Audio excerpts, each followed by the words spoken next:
I was watching the DJ Premier and RZA battle yesterday. And the niggas definitely went on longer than an hour. I think them niggas definitely got Instagram Prime. Nah, they cut out at an hour. They not playing with you. Ain't no another word, nigga. Bet. And I don't even remember. I have. And it'd be so rude too. There don't be no countdown or nothing. They just thank you for watching. But they go like this. Look. And hello, anyone? But yeah, nah, like, you know, so like, I mean, I love interviews. Interviews are fun. And the crazy thing is with this new show, we're interviewing a lot of people that I like that weren't even really particularly on my personal radar, who like, you know, and it's dope. It's just it seems like there was a, you know how like people come and change the sheets? Musically, the sheets have been changed in the last 8 months. There's some new people out here. Oh, I see what you're saying. You're like, who the fuck are you? Right. You know what I'm saying? And like, you know, like the new artists, they don't really got like names that start with little so much anymore. Like, that sounded so old, Craig. Yo, these niggas is coordinates. Like, yo, YMW Melly, YB WWZAK. MC Latitude Longitude. These niggas is call letters. Word. I feel like if I look up their names, I'm gonna find like, you know, where like a historical artifact is buried. What are you talking about? If you put them all together. But I mean, but it's dope though, because like, you know, like people always complain about the current state of music. I think music is in the best place it's ever been. You think so? Absolutely, because it's like a library. You know, they're gonna put you the top 10 bestsellers on the front, you know, on the front end cap. But when you go deeper into the library, you find the dope books. It's the ones that people don't know about. Yeah. If you actually put on a Pandora somewhere, they have a random shuffle, you'll find out about so many dope artists, and you're like, wow. That's absolutely true. That's absolutely true. So can I ask you another syndication question? I don't even know if you can answer it or not, but how do y'all choose which market you're going to be in next? It's almost like the pimp game. They choose us. You know, like... You know what I'm saying? Like, I have a wish list of places I want to be, but you know, but on the syndication side, like, you know, Urban One and Reach Media is like, you know, our parent company. So they reach out to Reach Media and say, hey, you know, a contract is up with this particular show that we have, or we're looking at making a change in this market. And then they start negotiating, and then when a certain date comes up, then boom, they pipe us into that market. And then next thing you know, there's a whole bunch of just drops that we have to do, you know, for that city. And then you just pop up. Boom. And we're here now. World, we go out there. Yeah. Damn. Okay. So what about when it comes to, and I know this isn't traditional, but how do you apply to a syndication and not to a local show? Like, how do you do that? I mean, typically it always starts with the local show. You know, you do your show, you do your numbers in your market, and then they say, oh, this is good. I think this can work in some other cities. And if they feel like they truly have something they can sell, they run with it and they sell it from there. So it's not necessarily an application process, because I think, you know, with the exception of maybe like, you know, there are some companies out there where they'll be hiring for a shift that like, hey, we're hiring you. We need you to voice track into of XYZ amount of markets. You know, sometimes there's that, but that's usually like middays, afternoons, that sort of thing. But, you know, it's getting smaller and smaller. It used to be like more, you know, hey, it's just morning shows that were syndicated. Then you start seeing the afternoon syndication shows. Shoot, they started to syndicate overnight shows. They ain't syndicated no damn overnight. Stupid. Do you think syndication's the future of radio? Hold on, Hella Yelin, we're coming to your question in a second. Go ahead. What do you suggest is your top 3 things to do in developing your show clock for syndication? Basically, you got to understand the market and what signature bits are working in that market that your competitors are doing, and you got to figure out how to counter program against that. You know what I mean? If you know, if somebody's doing the Fantastic 5 at 4 on the hour, okay, cool. What can you do that's doper than that? Okay. And like get out in front of it. Tease that you're doing it before then. Make your teases suspenseful, and really set them up and lure them in. And then eventually you might get in a position where you'll be able to take over the Fantastic 4. Audio. Your audio. Better? All right, cool. Sorry about that. But yeah, you really just got to study what's going on in the market and what you're competing against, and just figure out how to program against it. A lot of times there's some things that'll be against your, you know, that there's nothing you can do about it. Like, let's just say, case in point, if you have, like we do, we have a 3-stop set per hour show clock, which is very aggressive when you're trying to get some content going. So, like, there is breaks, like 3 commercial breaks within our Ooh, they show. gonna sell the hell out y'all show, Chad. If it was a train, we are selling the billboards on the top where you hold the arm thing. They're selling the little squares. They are selling the whole thing. Hey, but somebody got to pay for the building. Somebody got to pay the talent, right? Somebody got to pay crack. As much as we want to complain about it, you know what I mean? That's what keep the lights from flickering, you know what I mean? So absolutely, it is what it is. But, you know, you just have to really study the market and just know what you're competing against, so you know how to program your clock. And also you got to have that balance. You know, you can't just have like just all entertainment. You have to somehow inform. You have to somehow peel back layers and talk about yourself and like give people a reason to care if you live or die. Like, you know, if something happens to you and someone pulls you off the air and people ain't ready to riot in the streets over your dismissal, that you ain't did nothing. They don't know you. They don't know how to care about you. and somebody may have said good. I was always gonna be that hater. That's undeniable. Yeah, so do you man. believe, I'm going back to our last question, do you believe that syndication is the ultimate future of radio? I think so, because the writing's been on the wall for a long time. Ever since there's been syndicated morning shows, and you know, you have a lot of people who are heritage morning shows in the market, they get nudged out because, you know, you got the dude who, I don't know, had a funny line in a family sitcom and he got a radio show now, and he's surrounded by a couple other people that, you know, are cool too. You know, sometimes, you know, they take the entertainment factor, the wow factor, and the shiny factor, and they kick out locals and put syndicated shows on. And I want to talk because I'm on a syndicated show, but then the business and why they do it, I can't say that I'm the biggest fan overall of it because of the jobs that it sometimes takes away. Yeah. And to the wet radio ear who has no idea how anything works. So what you're telling me is the same amount of money that I'm making in this market, you're gonna pay me that exact same amount of money for every market I pick up, and then when you find out that's not the answer, you're like, oh, word. So wait a minute, they don't whirl in it? Well, that's a great question. Can you get into it? How do you get paid, Crack? You know, results may vary. My situation may not be the same as the other person's situation. You know, like, it just really depends on what you negotiate. When you start to get into the conversations of like syndication and whatnot, at this point, you should go a little bit beyond having a lawyer, and you might need an agent at that point to really help negotiate and smooth your deal out and make sure you're getting everything you need out of it. Because these companies are never really breaking their neck to try to give you the most money they can give you. No company is. Yeah, like, you know, like every deal that's ever being made is always in, you know, not the favor of the opposing. Yeah, and don't get it twisted. Once you get the job, the company don't work for you, you work for the company. So everything you do once you get up in that building should be setting a trajectory for you to build whatever the hell it is you're trying to build, if you haven't built it already, because obviously you got some sort of thing going because you got the job. I want to create like environments and spaces where like other dope creative people can come and be dope. That's why we're such good friends. That's what I want too.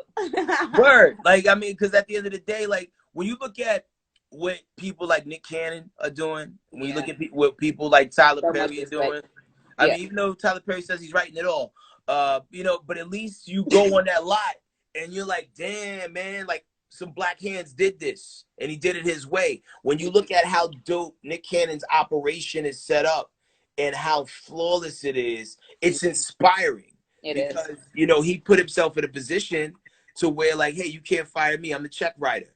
And him even being in radio, it's like, yo, you don't even really have to be doing that. It's like when I see a really pretty girl stripping that, like, is a doctor. I knew you were going to take this down some dark alley I didn't want to be in. It's like, yo, you don't have to be doing this. Like, I got to get out of this alley, man. You're a lawyer. Why are you stripping here? Do you think, stop it. Hey, y'all, Lynn says, do you think after this pandemic, syndication is going to spike like crazy with live talent losing their jobs?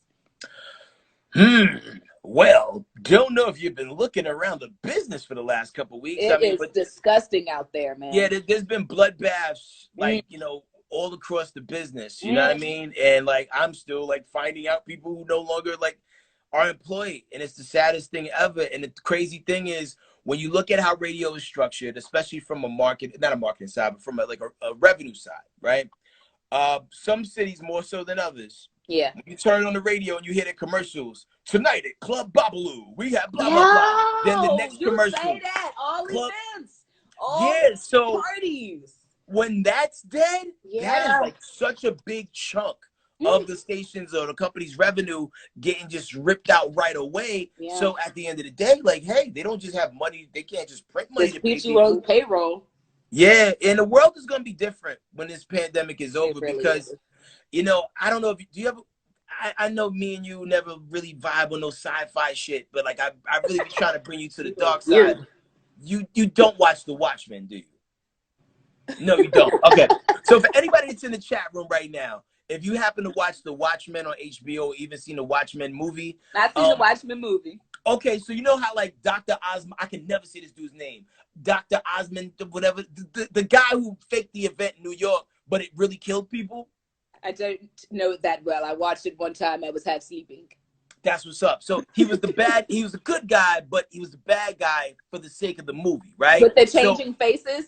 No, that's, you're thinking Rorschach. So Osmantius, I think was his name was, because these countries are about to go to war, right? So what Dr. Osmantius did is he created an event to like make the war not matter. And everybody needs to posse up and worry about this alien attack. But the whole alien attack, he created it. So when the HBO show The Watchmen came, this is like years after like what happened in the movie.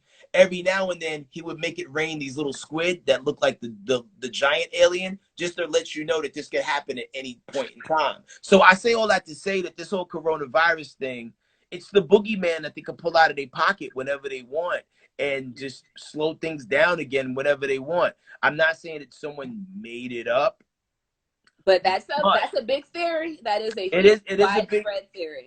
It's a big theory. It's a big theory. But at the end of the day, you always got to look at who benefits when bad things happen. And once again, as always, it's the 1%.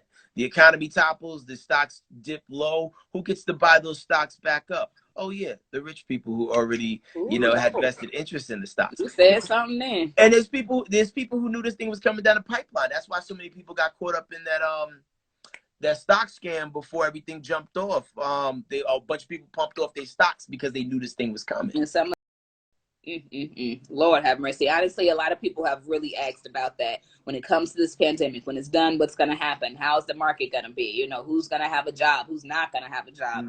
And it's scary that the jobs that are like being lost are people who you would never think would lose their job. It's not the guy who, no, it's people like, oh my God, such and such. Yeah, that's what's scariest to me. Yeah, it kills. And radio's the only one of the few businesses you can get fired while you're number one. I've seen it happen. Right, while you're actually doing it good. Good job. How did you lose? People always ask me like, "Bitch, how you lose your job?" Like, how did that happen? I'm like, it's politics. It's not much you can do. And that's why your plan B got to audio. Oh, I'm so sorry. That's why your plan B got to be just as strong as your plan A. And, once again, you got to know that you work for a company. The company don't work for you. So you use these tools and this platform that they give you to do other things. Get out there, greet the people, meet the people, start something of your own, start a foundation. Do a yearly event that people get, that brings people together, that not only that you can monetize off of, but like really that your heart is in, that becomes your legacy. So if something ever did happen to you, they'll be like, well, damn. So Craig, Craig, you got kids, right? How many children do you have? I got 4 children. You have 4 kids and you work a morning show. Yeah. How's that for you? It's tough. It's really tough. Shout out to a schedule. I've been trying to have them down by like 8:30, and my oldest, you don't have no curfew. We good, but the babies, they good. They kind of adhere to it. They rock out, and and it gives me enough time to be able to spend time with them during the day, because I never want to be one of those people who like let's say if something ever happened to me, I would see my dad around the house, but I don't have no memories of my dad. I am very involved, and it's hard. Sorry about that. It's hard sometimes damn it, I keep pressing the wrong button. It's hard sometimes because, like, you know, sometimes I'll put things that I truly need to do on the back burner just so I can get time in with my kids because it's important. It's so important. So, so it's not the easiest thing to juggle. It's probably the hardest job that I have out of everything because, like, you know, I got all boys. And I didn't know that. Yeah, so, and I put them in martial arts, which mysteriously trained them to fight each other better. And, so, you know, the fights get interesting around the house. The block game is superb. I be having to play referee. That is so cool. You saw somebody say, when are you going to be in Atlanta with your new show?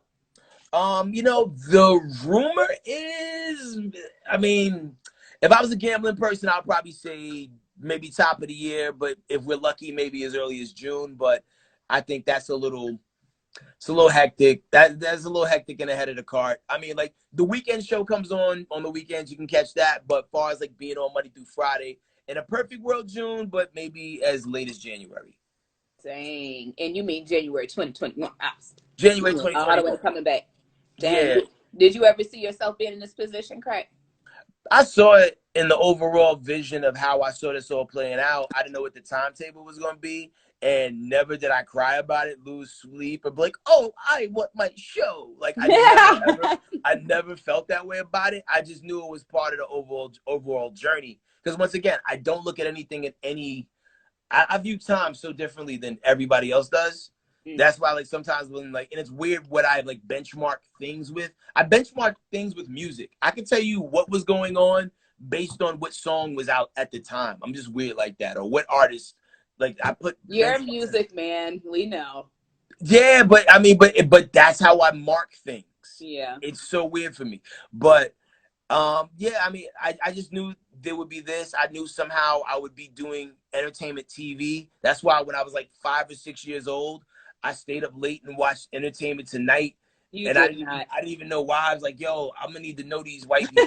I'm gonna need to know them. Are you kidding? You used to watch that when you was a kid? Hell yeah. And I knew it was time. I knew it was about to go off because the second to last break was always them telling you whose birthday it was. And it would be like in a shadow. Coming up next, you'll find out which celebrity sex kitten's having a birthday. The more I learn about you, the more I learn about you. That is hilarious. Shout out to Michael Montana. Shout out to Algernon October. Oh, that's the big homie, Algernon October. That's my man Al Billups, man. He's a great dude to know. Did you ever read that book, Flowers for Algernon? I did when I was in high school. In school, right? They made us. So every time I see his name, I always think of that book. That's the only thing I saw when it said Algernon. I'm like a mouse. Yeah. I don't know. That's all I could think of. Oh, well, I've got no more questions, by the way. Do you have any? Yeah, cool. I mean, big shout out to Instagram and the way they crop. For like when I was watching you interview my man Incognito, I was like, wow, she's really going there. She's doing a whole interview nude. That's ill. I couldn't see like your shoulder strap. I'm like, this is different. You didn't see my shoulders? Yo, the way you was like sitting, like when you was interviewing like this? Incognito, it was ill. It just looked like you was trying to go like Janet Jackson. Yeah, now we can totally see it. Now you look weird. Okay, now yeah, your hair was like that, and I was like, yeah, she's violating Instagram's rules of privacy. Modesty. Mo's gonna get thrown out of here. You and Tory Lanez. Quarantine. But big shout out to everybody who joined because they saw me on here. Big shout out to everybody who's fans of Mo Quick. My sis right here is super duper solid. And we really got to put something together in the podcast space. Me, you, my man Kino. Yeah, we do. I've been fucking with that Zoom all day and yesterday. I'm gonna get it. I did the green screen like you told me I could change my background. I changed my background. It was super easy, very dope. I really can't wait till we put something together because I'm gonna learn it and I'm gonna put y'all on game. And I love you because you're a tech person and you get all that stuff. So and I get it. Yes, I do. Well, cool, man. Well, I'm Audi 5000. Big shout out to Kellen Marcus. I think he came to see you. He said, my name is Otis. Not his, but mine. All right. Goodbye. Have a good one, yo. Peace and love, y'all. Sure. Bye, Craig. Oh Later. my God. Everybody, thank y'all for tuning in. It was really, really, really fun. Next time we'll have even more people. I don't know if you have any suggestions, anybody that you want me to bring on live and ask questions. You can drop some comments on any of my pictures. You can DM me. I don't know. I have a pretty wide reach of people, so I could pretty much grab anybody you guys think that we should talk to. I hope this was informative. I hope you learned everything that you thought you could learn about syndication, because we really truly feel like that's the future of radio. So while you're trying to get that local job, part-time, full-time, or whatever, try to gun for syndication, because I'm imagining all shows will be syndicated here in the next few years on radio. Okay. All right. I love you. I love you guys. Beauty's her name. Hey guys. Beautiful thing. Kellen Marcus. Fitness Pablo. Blake. Who else was there? I saw Michael Montana. Badass. And Don. You guys are so fucking lit. All right. I'm about to tune out and get the brat. I'm talking about radio people. Well, I guess, yeah. The brat is radio. Yeah. But I meant like real radio. Like people who grew up to do radio, in it, live it, love it, smell it, breathe it. All right, Incognito. But you want to come back on? I'm not about, I gotta go. I'm sorry. I got a man, I got kids, I got to go. Bye, y'all.